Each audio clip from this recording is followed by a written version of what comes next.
Welcome, and thanks for joining today's live demo. Retail has changed. Shoppers expect convenience, flexibility, and seamless service. That's why today we're driving into omnichannel pickup in store and showing you how to turn order fulfillment into a sales opportunity.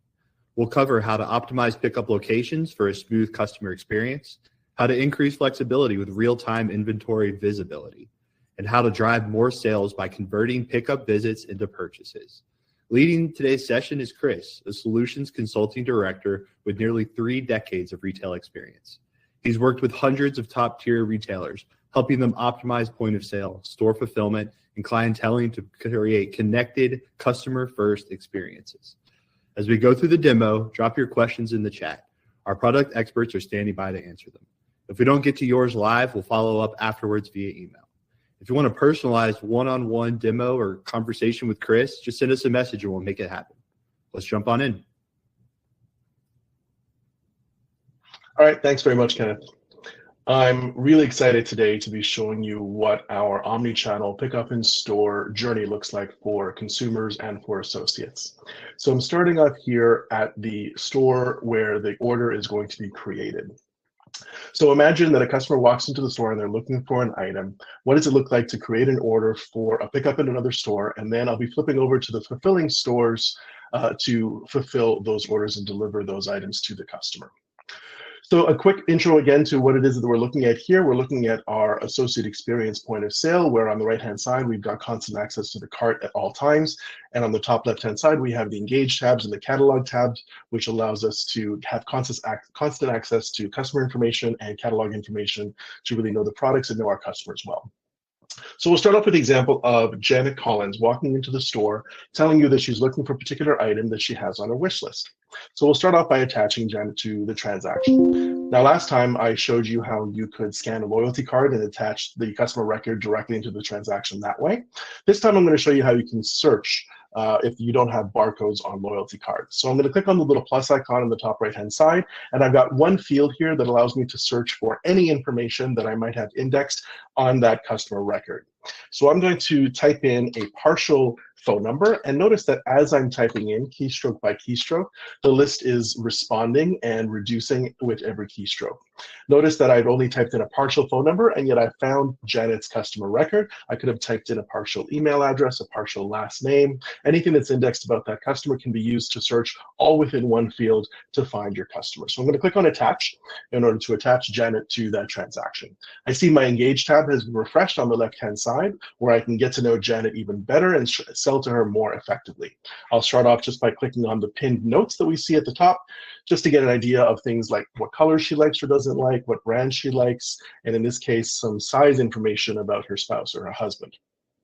That's very important because the item that she's looking for is actually going to be a gift for her husband, and she says that it's on her wish list. So I'm going to click on the little raindrops menu that you see at the top of the screen here in order to access her online wish list. That brings me right away to the items that she has on her wish list, and I'm going to pick that t-shirt that I know that she's looking for her husband. That brings me directly to the PDP, the product details page for that t-shirt, and I can show her the different colors and sizes that we have available. I can also click on item description to see more information about the item. I can navigate through the different pictures in order to see the different views of the item. So she thinks that the light blue would really be great for her husband, and I already know that he's a size medium, and I see, unfortunately, that we don't have any of the size medium in stock. So she really wants to get that blue t-shirt for her husband, so she's willing to go and pick it up at another store. So let's click on store pickup in order to see what other stores it might be available in.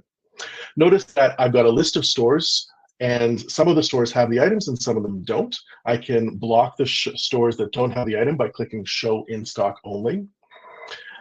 The store that does have it is the Miami store. That's in the wrong direction, so she doesn't want to go to that store. So maybe I want to change some of my search criteria. I can put in a different zip code in order to find stores near that zip code. I can expand my search radius. I'm going to expand my search radius to 50 miles. And she sees that the Dadeland 1028 store in Kendall, Florida is actually the best location to pick from. So I'm going to go ahead and pick that store. That's really convenient because that's actually near where her husband is.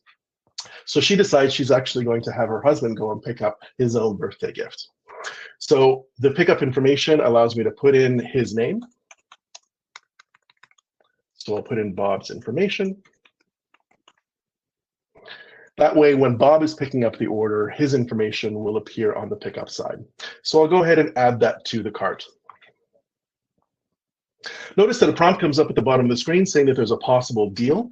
So that lets me know that there's an opportunity for upselling here, where if you buy a second t-shirt, you can get one of them for 40% off. She's not that interested in getting him extra t-shirts. She thinks that he has enough t-shirts already, so she's not going to get any more t-shirts for Bob at this time. But she does realize that she has a coupon that's part of her loyalty program where she is going to get 10% off as soon as she presents that coupon. And so I've scanned that coupon to the transaction, and that discount has been applied to the transaction. We're going to go ahead and check that out. I don't need any bags today because I'm not actually walking away with any merchandise, so I'm going to skip the bag prompt. One last prompt before I pay, letting me know again that there's a potential promotion going on. I'm going to click on checkout, and another one letting me know about the coupon that I collected. So now that we're ready to pay, she realizes that since Bob is going to pick up the item anyways, maybe he should pay for his own birthday gift. So she's going to click on pay by link and have an email sent to Bob so that he can pay for it because he's sitting at home ready to pay for that item. Also, if you wanted to scan that QR code, if you wanted to pay with your own device in the store, you could do that. You could update the email address to Bob's email address. Of course, this is my personal one so that I can demo what that email looks like, where Bob is going to receive that email and pay for the item directly within a secure portal, in this case interfacing to Adyen, but whichever payment provider you have, we can set that up for you as well. So that email has just arrived in my inbox, and I'm going to bring that up onto the screen. So here's that email on the screen. Bob gets that email. Bob's going to click on Add Payment.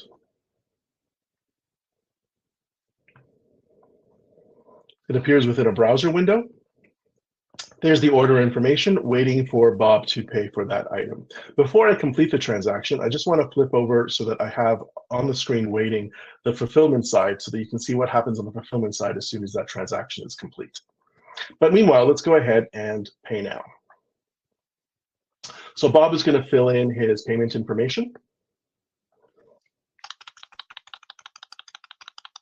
his credit card number, expiry date, security code. I've got my browser here pre-configured already with some answers. Just to make this go nice and quick, I'll select a state and pay for that. As soon as that's complete, on the POS side, you'll see that the POS screen is going to refresh. And I'm also going to show what happens on the fulfillment side.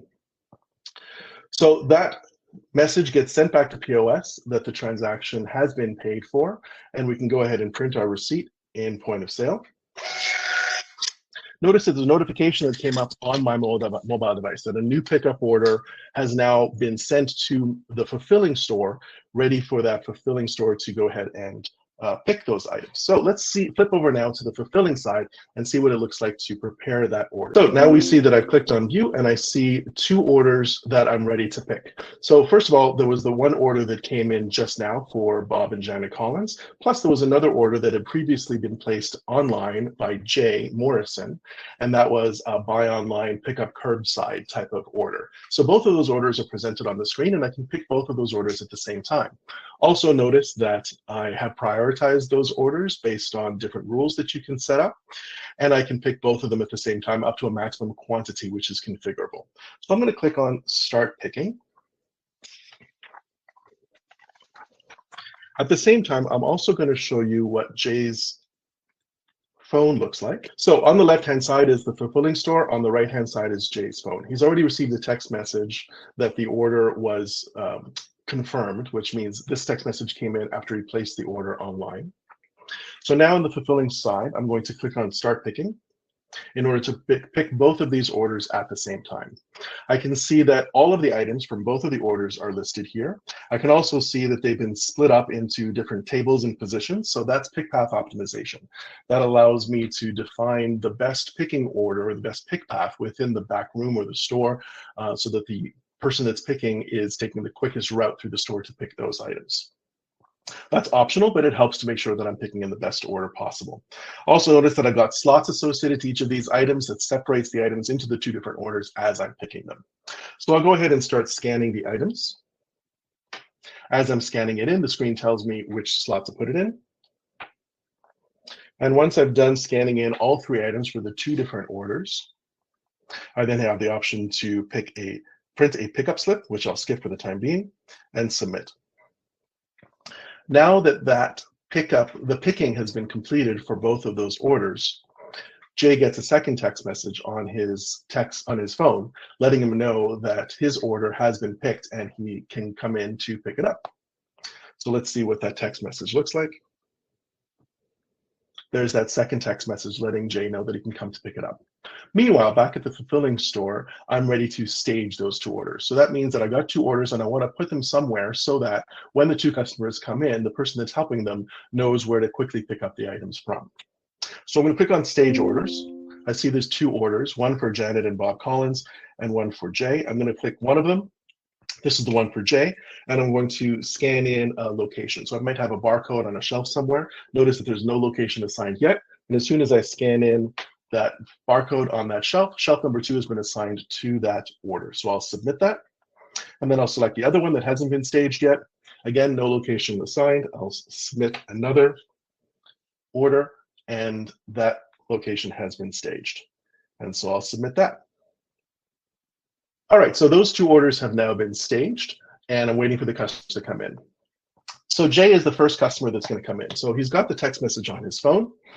I'm going to click on the tap load to preview and click on self-service to let them know that I'm now on my way and coming into the store. Notice that I get a notification at the fulfilling store that the customer is on their way. And so I can click on view, and that brings me right away to that order, and I can see that they're on their way. It also tells me how long it might take them to arrive. This is based on geolocation. And of course, since I'm in a demo scenario here where I'm many, many miles away from this physical store, it thinks that I'm going to take 24 hours to get to that store. That's if I was driving. But of course, this is based on geolocation, so you'd have a more accurate number. So I know that Jay is on his way into the store. Now let's say that Jay has arrived in the store, he's got his phone with him, and he can go ahead and describe what his car looks like and where his car is. So maybe it's going to be spot number 23. I'm at the store. I get a notification on my device in the fulfilling store. I can click on view. In order to see that Jay has arrived 1 minute ago, I can see that he's in a red Accord in spot number 23. So I'll click on that order. I can see that Jay, when he created the order, put in an alternate pickup person of either him or Catherine to pick it up. I can see that it's waiting for me to grab it from shelf number 2 that appears in the middle of the screen. Again, I can see that he's in a red Accord number 23 and he arrived 1 minute ago. Maybe I need a little more time in order to get to that item. I don't want him to wait. I want to let him know that I'm on my way. So I'm going to click on the little icon on the top right-hand side that allows me to text back and forth between me and Jay. I've got some pre-configured options of messages that I can send him. I can also click on message customer or view conversation to give him something more specific, but I'm just going to click on need a few minutes. Notice that need a few minutes is what I see, and that of course gets translated to a more verbose, proper message on Jay's side, so that when Jay clicks on that message, he says, we need a few minutes to get your order with a specific order number. Jay, as the consumer, is going to say, okay, no problem, and send that back to the fulfilling store's device. And that appears on the fulfilling store's device. So you can continue to have a conversation back and forth between yourself and Jay if necessary. Once I'm ready, I can grab that item, bring it out to the trunk of the car, and I can confirm whether it was Jay or Catherine that picked up the merchandise by verifying the customer ID, and click on confirm pickup. That allows Jay to sign for the merchandise, and Jay is now on his way. And so that covers what the scenario would look like for Jay picking up an order that he created online, which was a curbside order where he communicated back and forth to the associate and finally got his merchandise. A little while later, Bob shows up, Bob Collins, because he wants to pick up his t-shirt. So Bob has the receipt that was given to him, or you can look up Bob's order with Bob's name or Janet's name. I'm going to go into confirm pickups. I've got a bunch of orders that are waiting to be picked up. I'm going to go ahead and scan this receipt as one method of doing it, but I could have also searched with the search field that you saw there. So there's Bob and Janet's order. I can see a prompt coming up letting me know about a potential promotion. I can click on view there, and now I'm giving the store associate the opportunity to upsell, because while there was that promotion that Janet declined, Bob actually is inclined to get that extra t-shirt, and I can let Bob know about that promotion, and he is interested. So I'm going to click on close. By the way, of course, I can again confirm that it's Bob that's picking up the item. I can verify his ID. I can see that that blue t-shirt is on shelf number 4. And if I didn't see the details in that prompt, I can always click on the More menu and click on Available Deals in order to see those details again. So Bob definitely is interested in getting that extra t-shirt for 40% off. So I'm going to click on Sell More. That's going to bring that pickup item into the transaction, into a POS transaction. Again, I get a prompt at the bottom letting me know that there's a possible deal. Again, I can click on View in order to see the details of that promotion. I can click on View Details here to see the item that was previously ordered that I'm picking up right now. There was that 10% discount that was applied to it. And now I'm going to help Bob with that t-shirt. So I might have the t-shirts right there, or maybe I will need to navigate through the catalog in order to help him find the right t-shirt. So I can go to my catalog. At this point, I can either select one of the category tiles, or I can use the drop-down menu to go to one of the subcategories. I'm going to go specifically to my t-shirts, and here I have a selection of t-shirts in front of me. I can choose the t-shirt that he's looking for. This is the blue one that he's already picking up right now, but he realizes that it comes in taupe, and he loves taupe as well. Looks at the different colors and says, yeah, you know what? I like that one. I'm going to get that one. Do you have it in a medium? Yes, I do. I've got 88. So all I need to do is find that item and scan it into the transaction. Once I scan that item into the transaction, the promotion applies on top of that item as well as the previously picked item. In this case, I'm distributing that promotion over both of those items, but you could also apply it to just one of those items. And I'll click on checkout. So there's a balance of $23.75 to pay. I'm going to skip the bag prompt and the coupon prompt. The balance of $23.75 is because I've already applied a promotion on both of those items. We can see that $39.59 was previously paid through the pay by link option, and I'm going to go ahead and pay with cash for this particular transaction. So I'll choose, let's say, $30 is the amount that I'm paying. I'll scan a cash drawer because I'm working on a mobile device, which means I can scan a cash drawer and use any cash drawer in the store.